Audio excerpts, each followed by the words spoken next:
subsídios. Lições Bíblicas. Jovens. Lição 9. Seja santo. Fuja do pecado. A paz do Senhor. Chegamos à última lição que trata do tema sexo. A lição de número 9. Seja santo, fuja do pecado. Texto do dia. Porque esta é a vontade de Deus para a vossa santificação, que vos abstenhais da prostituição. 1 Tessalonicenses 4:3. Síntese da lição. Os membros da igreja, como participantes do povo de Deus, devem ser exemplo em sua conduta sexual, tanto no ambiente externo como na vida conjugal e íntima. Vamos analisar dois textos, um do Antigo Testamento, Levítico 18, 6-12, muito usado ao se falar sobre a sexualidade, na realidade do 6 ao 18, verso 6 ao 18, e 1 Tessalonicenses, capítulo 4, verso 3-5. O texto levítico é muito conhecido, e esse texto que nós estamos estudando faz parte de um contexto maior, que é conhecido como o Código da Santidade, tratando do comportamento sexual no povo hebreu, que vivia em clãs familiares, um grupo muito grande de parentesco, de pessoas do mesmo parentesco morando em um ambiente pequeno. Então, existiam algumas restrições, orientações em relação a esse comportamento relacional entre o grupo. Nele são abordadas algumas práticas rudimentares, nesse texto, que parece que para nós hoje não é relevante, mas é que na realidade nem tudo se é divulgado, mas são questões que ainda acontecem no nosso seio nos dias de hoje, mesmo sendo uma comunidade mais urbanizada, No segundo tópico vai ser abordado sobre a orientação paulina quanto à necessidade de santidade sexual no âmbito do casamento. Então, o primeiro tópico, com base no Antigo Testamento e Levítico, um modo de vida santificado. Primeiro, uma visão panorâmica de Levítico. Então, Levítico 18, 6-24, dentre outros capítulos do livro, é uma das preferidas, pela ênfase que é dada para as práticas sexuais consideradas impuras. Geralmente é utilizado esse texto para tratar desses assuntos. Então, não se pode desconsiderar que ele precisa ser analisado e entendido dentro do seu contexto veterotestamentário e também ser aplicado ao Novo Testamento e contextualizado aos nossos dias. Não podemos desconsiderar a época em que foi escrito, a cultura que era na época. O livro de Levítico ele é dividido em duas partes principais. Do capítulo 1 ao capítulo 15, trata de procedimentos sacrificiais e a respeito da remoção do pecado por meio da restauração da comunhão, por meio desse sacrifício. Do capítulo 16 a 26, ele trata da questão da ética, da moral e da santidade. E a segunda parte, essa unidade que nós falamos, trata do Código da Santidade. Então, para essa lição, nós vamos dar a ênfase para o verso 6 ao verso 30, que é um texto destinado a um povo específico em determinado momento histórico. Como falamos, temos que considerar a época em que ele foi escrito. Então, trata de uma aliança do povo de Yahvé com o povo chamado seu povo, que era o povo hebreu. E eles, como representantes desse Deus, para apresentar o projeto de vida para a humanidade, diferente do que muitas vezes propagam. Na realidade, o povo de Israel ele foi escolhido para ser representante de Deus diante das nações. Isso está bem claro também em texto do Antigo Testamento, ainda que houve uma interpretação equivocada do povo em relação a isso, como a sua exclusividade. Vemos que Deus, na realidade, procura atingir a todos os povos da terra. Eles deveriam ficar separados em santidade, para identificar essa peculiaridade desse povo, a sua identificação com esse Deus, através de algumas observâncias no comportamento, no relacionamento das pessoas. Por isso, essa aliança que é aqui promovida por Yahvé com o povo de Hebreu. O item 2 diz a proibição do relacionamento sexual entre familiares. Do verso 6 a 18, nós vemos que existem algumas proibições das relações sexuais entre parentes consanguíneos e de aliança, que pode parecer um absurdo, algumas recomendações que são colocadas aqui no texto, mas ninguém legisla sobre o que não acontece, ou seja, se existe algum regramento é porque existiam abusos nesse comportamento e que se fez necessário trazerem essas orientações para o povo que ali se convivia nessa comunidade. Eles tinham um estilo de vida nômade, ou seja, eles não ficavam num lugar fixo, volta e meia estavam mudando de lugar. E eles viviam numa grande comunidade, chamada os clãs das tribos, as grandes famílias se reuniam. E nesse ambiente ficavam, dentre 3 a 5 gerações, no mesmo lugar, convivendo junto, dezenas de pessoas consanguíneas, ou seja, parentes, convivendo juntos. E aconteciam algumas coisas que precisavam de um regramento para evitar excessos, inclusive na área sexual, mesmo entre os parentes que ali conviviam. Então tem uma lista de proibições dada ao quem? Ao chefe, o cabeça do grupo familiar, do clã familiar.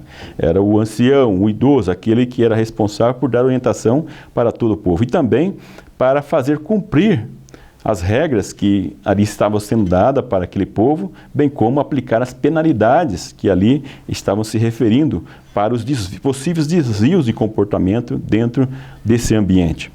E há uma lista de proibições de relacionamentos sexuais por consanguinidade, ou seja, relacionamento com a mãe, com a madrasta, as esposas dos tios paternos, as tias paternas e maternas, que fala da geração dos pais, as irmãs ou meio-irmãs, que existiam casamentos com mais de uma mulher, então existiam as chamadas meias-irmãs, que é da própria geração, e as netas, segundo a geração seguinte.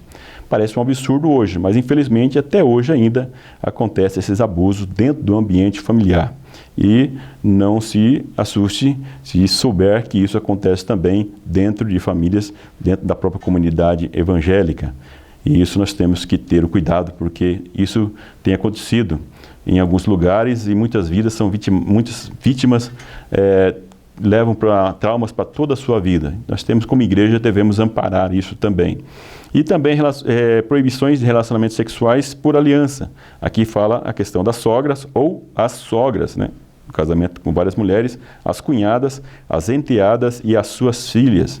Então nós vemos que devido a essa proximidade muito grande de parentesco, convivendo no mesmo lugar, com várias gerações, então nós vemos Moisés trazendo esse regramento no comportamento das pessoas, orientando qual era o relacionamento que era permitido e o que não era permitido naquela comunidade. A importância do relacionamento sexual dentro de uma coerência.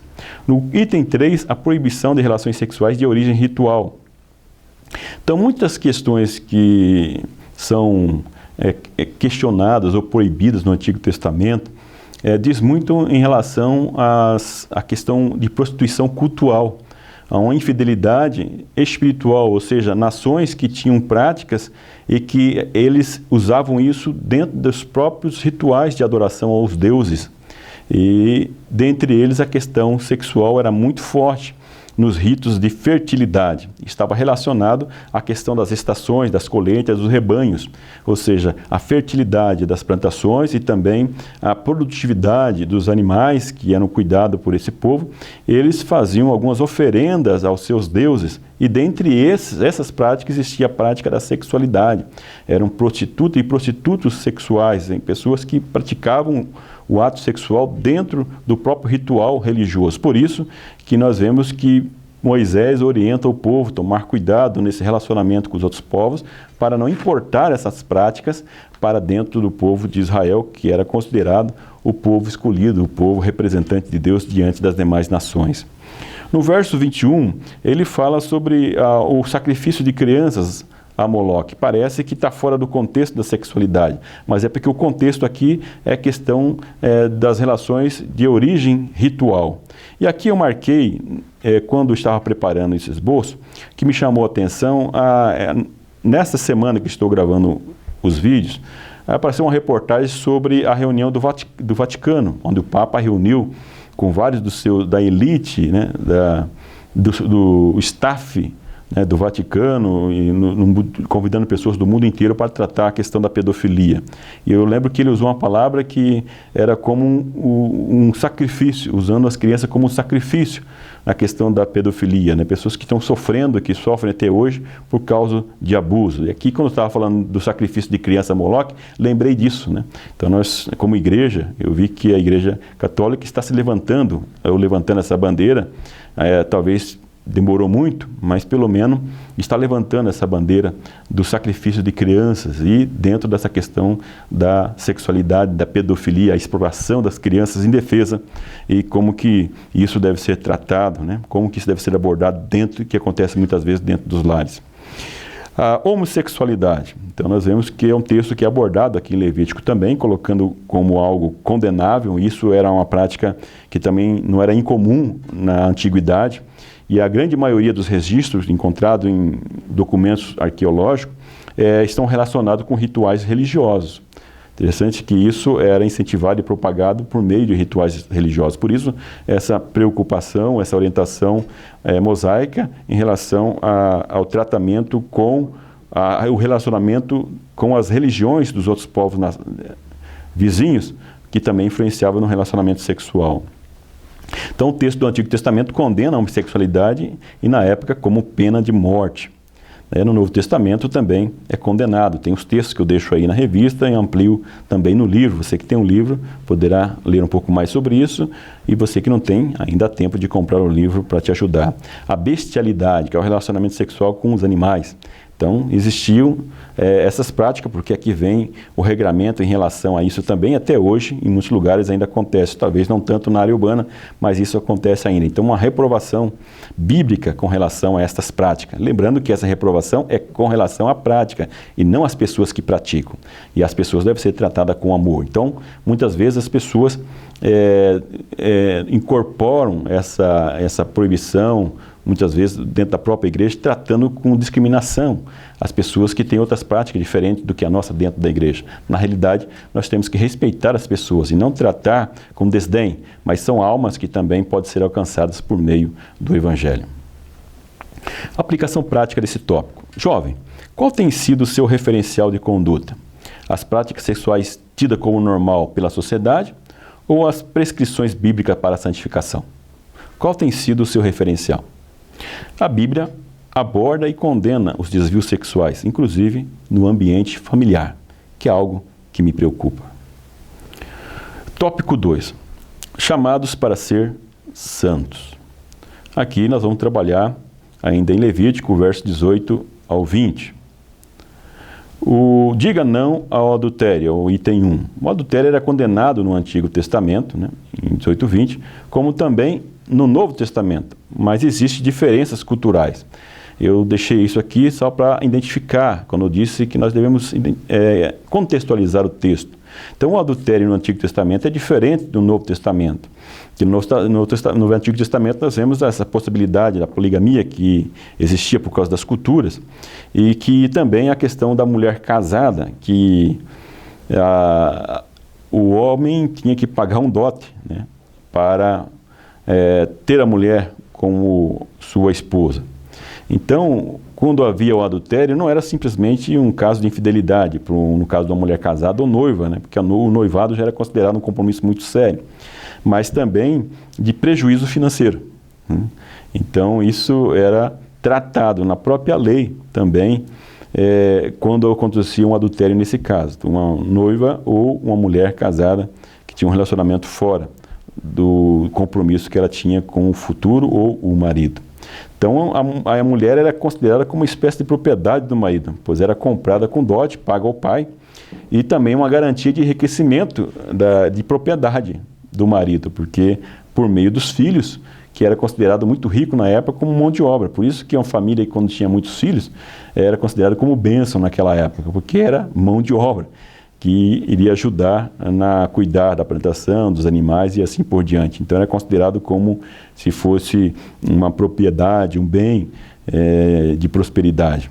Então a pena para esse delito, no Antigo Testamento, como já citado, era a morte. No Novo Testamento, diga não à prostituição, item 2. Eu trabalho aqui com dois termos do grego na tradução porneia e moicheia. Então, só para diferenciar essas duas palavras, quando elas são utilizadas nos textos no Novo Testamento.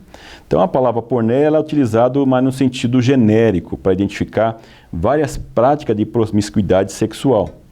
Então, identificando as várias práticas de imoralidade, tanto a questão do relacionamento, um solteiro, casado, mas moicheia é utilizado somente de uma forma específica para identificar o adultério, no mínimo, que envolve no mínimo uma pessoa casada. Então, isso é interessante para nós identificarmos dentro do contexto de cada texto onde está inserido essa expressão grega, para nós entendermos que essa proibição ou essa orientação com relação à prostituição não é somente no caso do adultério. Ela se expande também para outros relacionamentos que são considerados imoralidades sexuais. O item 3, as delimitações sexuais no matrimônio. 1 Tessalonicenses 4, 3 a 5. Paulo afirma que a vontade de Deus para o seu povo é a santificação. Então, a pessoa, quando ela aceita Jesus, ela é justificada imediatamente. Mas a santificação é um processo, ou seja, a pessoa é justificada por meio de Cristo. Trabalho isso nesse livro de Romanos, poderá ajudar você também na sua pesquisa, mas a santidade é contínua. Nós estamos a cada dia buscando mais nos aproximarmos de Deus e evitando o pecado. Então, é um processo contínuo da santificação. Se não fosse assim, essa necessidade, Paulo não teria exortado os Tessalonicenses para tentar para a santificação. Paulo adverte sobre o comportamento do ambiente interno no lar, possuir o seu vaso em santificação, é o termo que Paulo usa. Então, existem duas interpretações para esse corpo que é citado aqui, possuir o seu vaso em santificação ou o corpo em santificação. O vaso pode estar se referindo ao corpo do cônjuge ou ao próprio corpo. Que isso não dá plena liberdade, né? Mas tem que haver um respeito à dignidade das pessoas e que existe muitas vezes abusos sexuais dentro do próprio casamento. E o item B fala sobre o próprio corpo. Já falamos algumas coisas também, mas nós temos que tratar aqui, mais uma vez, enfatizar que Paulo trabalha aqui, que a entrega do corpo que foi separado para Deus para cometer imoralidades sexuais fora do casamento é recriminada aqui pelo apóstolo Paulo. Então ele chama a atenção de algumas práticas que estavam acontecendo dentro da igreja. Então o jovem precisa ir para o casamento ciente que dentro do casamento também existem delimitações e o respeito à dignidade que devem prevalecer no relacionamento conjugal. Não quer dizer, agora vale tudo porque estamos casados. Aplicação prática. Jovem, o seu comportamento e as decisões de hoje irão impactar em seu futuro. Você tem buscado uma vida de santidade para um futuro com Deus? O cônjuge deve respeitar a dignidade um do outro para uma vida saudável, santa e feliz. Então, o que nós aprendemos hoje nesta lição? Na lição de hoje nós aprendemos que o Código da Santidade, Levítico 18, 6 a 30, está dentro de um ambiente rural, em uma sociedade antiga, mas guardada as proporções, ainda traz orientações válidas para a comunidade cristã atual, quando nós fazemos a comparação no Novo Testamento, que essas orientações ainda permanecem, não é somente na antiguidade. Existem delimitações sobre o relacionamento sexual mesmo dentro do casamento. A orientação bíblica de santidade é tanto para a vida de solteiro como de casado também. Então, são orientações dadas pelo apóstolo Paulo para nós estarmos dentro da vontade de Deus e termos uma vida conjugal e familiar feliz. Muito obrigado, até a próxima aula. Que Deus continue abençoando você e a sua família.